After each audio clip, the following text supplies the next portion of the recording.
Hello दोस्तों, स्वागत है आप सभी का आज की इस नई वीडियो में। आज की इस वीडियो में हम लोग पढ़ने वाले हैं एमीन से होने वाली प्रमुख अभिक्रियाएं, जिनमें से पहली अभिक्रिया है क्या होता है जब एथिल एमीन पर सोडियम नाइट्राइट तथा हाइड्रोक्लोरिक अम्ल की क्रिया होती है।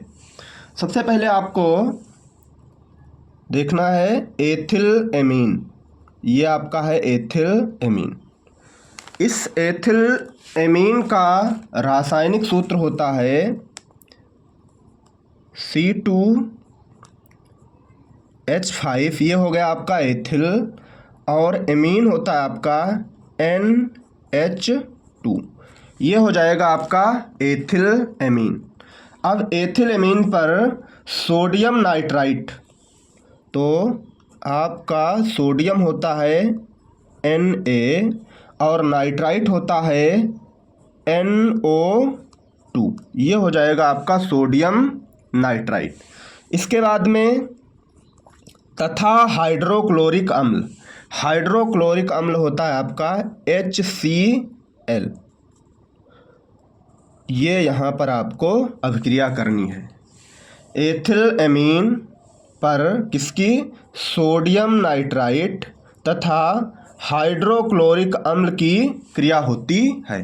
क्या होता है जब एथिल एमीन पर सोडियम नाइट्राइट तथा हाइड्रोक्लोरिक अम्ल की क्रिया होती है? तो सबसे पहले आपको लिख लेना है C2H5 और एक यहाँ से O, ये वो, और एक H यहाँ से।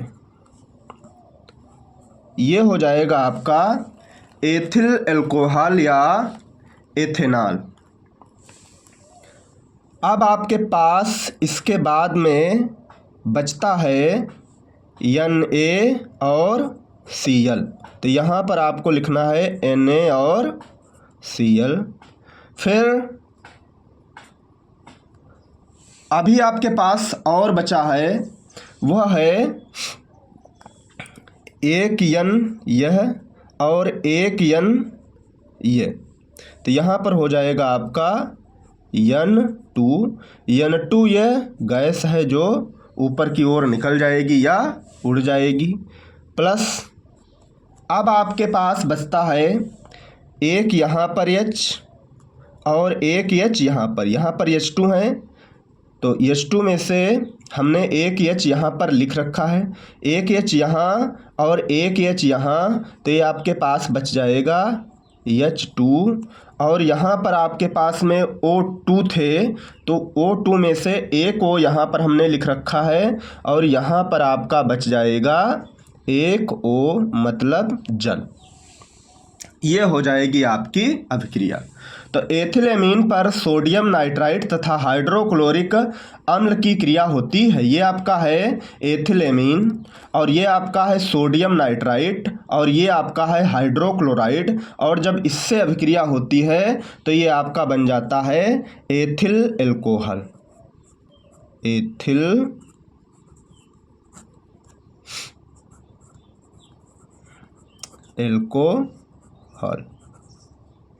ये आपका एथिल अल्कोहल बन जाता है।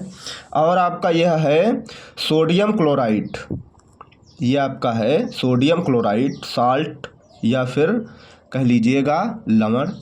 नाइट्रोजन गैस निकल जाएगी और ये आपका बन जाएगा यहाँ पर जल।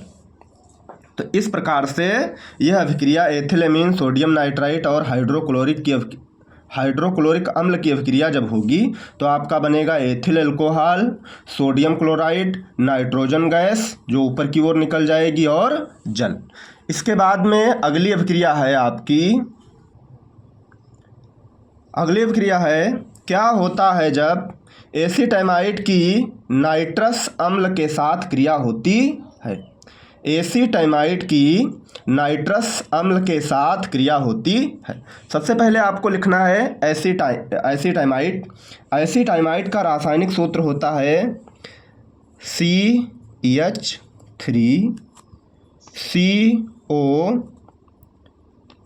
NH और 2, ये हो जाएगा एसीटामाइड।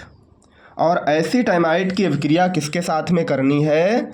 करनी है आपको नाइट्रस अम्ल की। तो यहाँ पर आपको HNO और 2, ये हो जाएगा आपका नाइट्रस अम्ल। नाइट्रिक अम्ल अगर लिखना हो तो आपको HNO3 लिखना पड़ता है, यहाँ पर आपको लिखना है नाइट्रस अम्ल। तो एसीटामाइड की नाइट्रस अम्ल के साथ क्रिया होती है। क्या होता है जब एसीटामाइड की नाइट्रस अम्ल के साथ क्रिया होती है? यहाँ पर आपको अभिक्रिया कराना है। अभिक्रिया जब कराओगे आप तो ये आपका बन जाएगा CH3 और CO। एक O यहाँ से लेंगे तो ये हो जाएगा एक और O। फिर एक H यहाँ से ले लेते हैं तो ये हो जाएगा COOH, यानी CH3COOH। ये आपका बन जाएगा एसिटिक अम्ल। इसके बाद में जो बचता है वह है आपका, यहाँ पर एक N है और एक N यहाँ पर है, तो ये हो जाएगा N2, यानी यह हो जाएगी आपकी नाइट्रोजन गैस जो ऊपर की ओर निकल जाएगी। प्लस अब आपके पास बचता है H2 और एक O, H2 और O, ये हो जाएगा आपका जल। तो जब क्या होता है जब एसीटामाइड की नाइट्रस अम्ल के साथ क्रिया होती है, ये आपका नाइट्रस, ये आपका है HNO2 नाइट्रस अम्ल और ये है आपका एसीटामाइड, और इससे जब अभिक्रिया होती है तो आपका बन जाता है एसिटिक अम्ल, एसिटिक अम्ल, और ये आपकी नाइट्रोजन गैस है और ये आपका जल है। नेक्स्ट अभिक्रिया है आपकी, अगली अभिक्रिया है आपकी, क्या होता है जब एनिलीन का ब्रोमीनीकरण करते हैं? क्या होता है जब एनिलीन का ब्रोमीनीकरण करते हैं? यहाँ पर एनिलीन को एक और नाम से जानते हैं जिसको बोलते हैं बेंजामीन।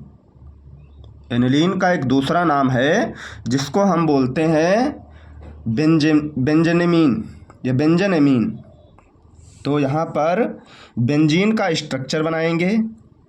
बेंजीन का स्ट्रक्चर कुछ इस प्रकार से बनता है और यहाँ पर हम जोड़ देंगे एमीन, ये हो जाएगा बेंजामीन NH2।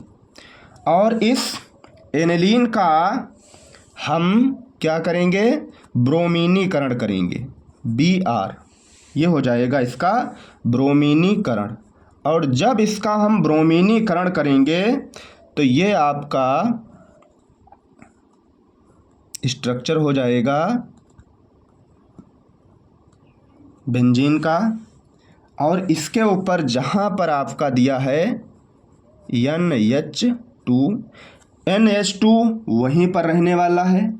अब इसमें आपको आर्थो में एक Br, इधर भी आर्थो में एक Br, और यहाँ पर जो आपका पैरा है यहाँ पर भी इस पैरा में भी एक Br, प्लस अब आपके पास बच जाएगा HBr। ये है क्या होता है जब एनिलीन का ब्रोमीनीकरण करते हैं। तो यहाँ पर ब्रोमीन आपका हो जाएगा 1 2 3 और यहाँ पर Br2 होगा 1 2 3 4 और यहाँ पर 6 हो जाएगा।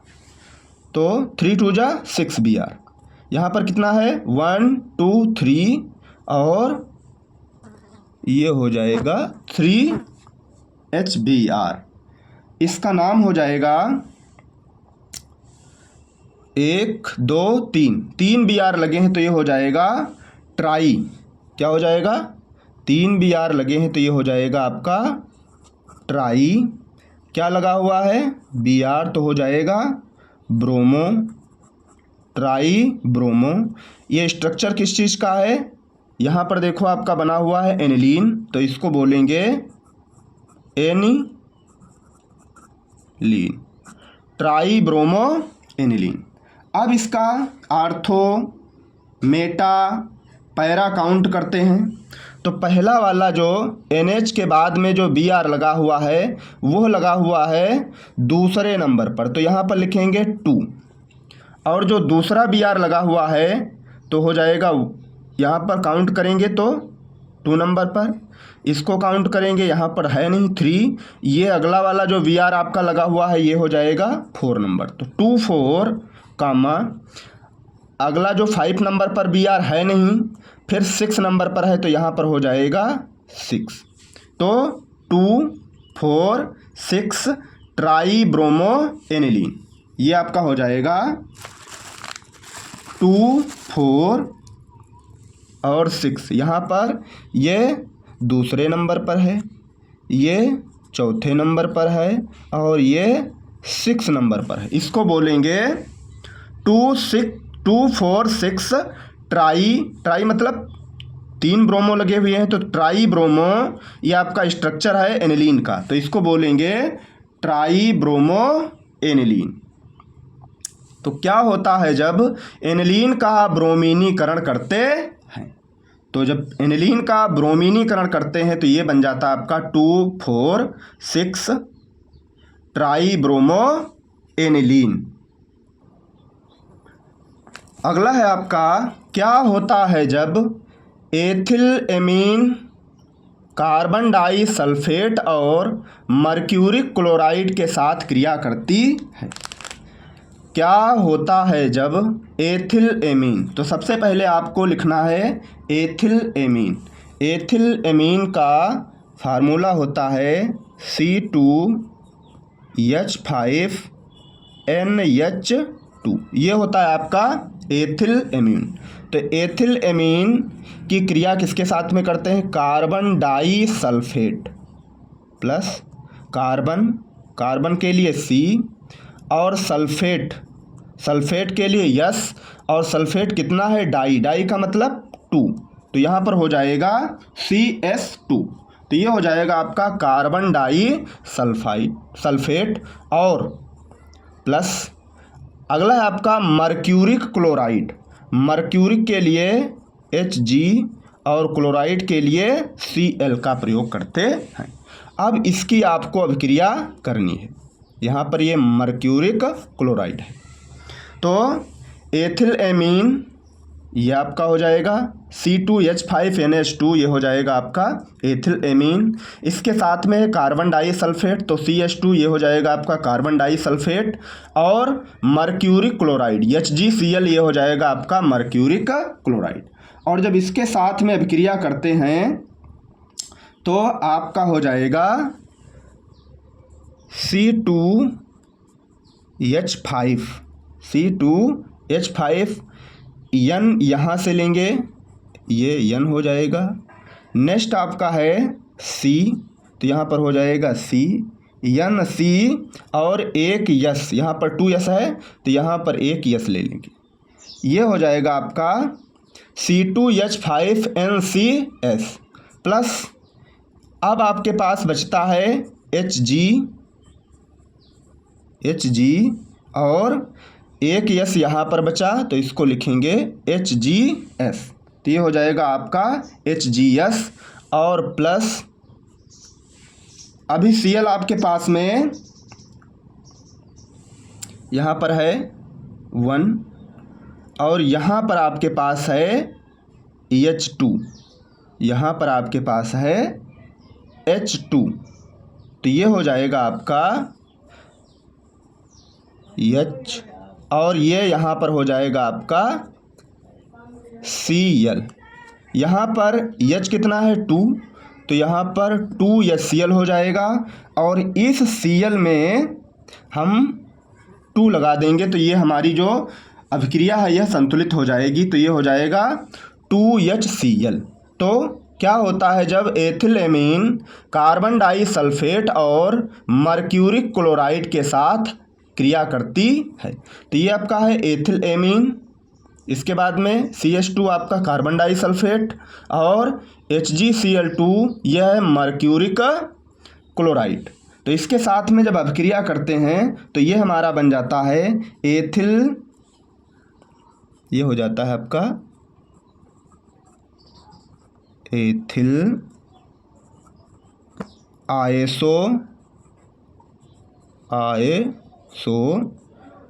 थायोसाइनेट।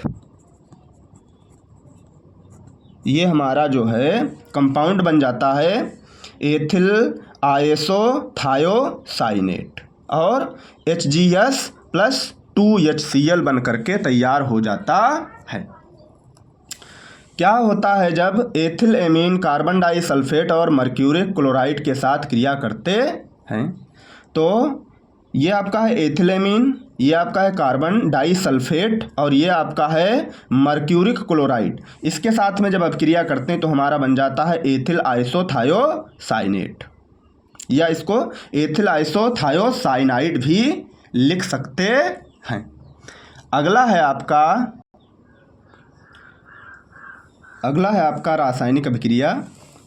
क्या होता है जब एथिलेमीन की एसिटिल क्लोराइड के साथ अभिक्रिया होती है? तो सबसे पहले आपको लिखना है एथिलेमीन C2H5NH2, ये हो जाएगा आपका एथिलेमीन।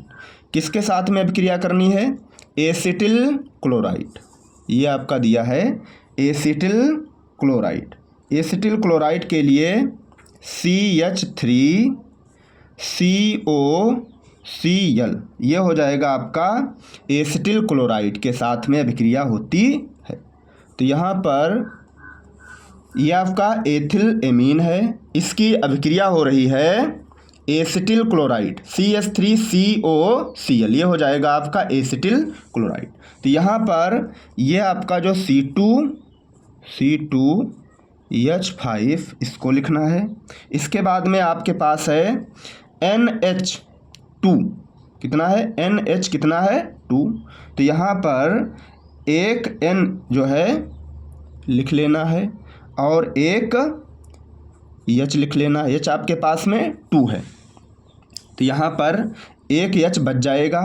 तो ये हो जाएगा आपका C2H5NH। फिर आपको CO और अब आपके पास बचा CH3, ये हो जाएगा आपका एसिटिल एथिलेमीन, ये हो जाता है आपका एसिटिल एथिलेमीन, ये हो जाएगा आपका एसिटिल एथिलेमीन। और प्लस आपके पास बच जाएगा एक यहाँ पर H बचा और ये आपके पास में Cl बचा, तो ये हो जाएगा आपका HCl, ये हो जाएगा आपका हाइड्रोक्लोरिक अम्ल। तो ये आपकी अभिक्रिया है। क्या होता है जब एथिलेमीन की एसिटिल क्लोराइड के साथ अभिक्रिया होती है? यह आपका है एथिलेमीन और यह है आपका एसिटिल क्लोराइड, और इन दोनों की जब अभिक्रिया होती है तो हमारा बन जाता है एसिटिल एथिल और एमीन। इसका शुद्ध नाम हो जाएगा एन एसिटिल एथिल एमीन और HCl आपका बन जाएगा। आपकी अभिक्रिया है। क्या होता है जब एथिलेमीन की एसिटिल क्लोराइड के साथ अभिक्रिया होती है? तो ये आपका एथिलेमीन और ये आपका है एसिटिल क्लोराइड, और इसके साथ में जब अभिक्रिया होती है तो आपका बन जाता है N एसिटिल एथिल एमीन और HCl। बहुत ही महत्वपूर्ण वीडियो है, आपके एग्जाम्स में 5 नंबर की पूछी जाती है।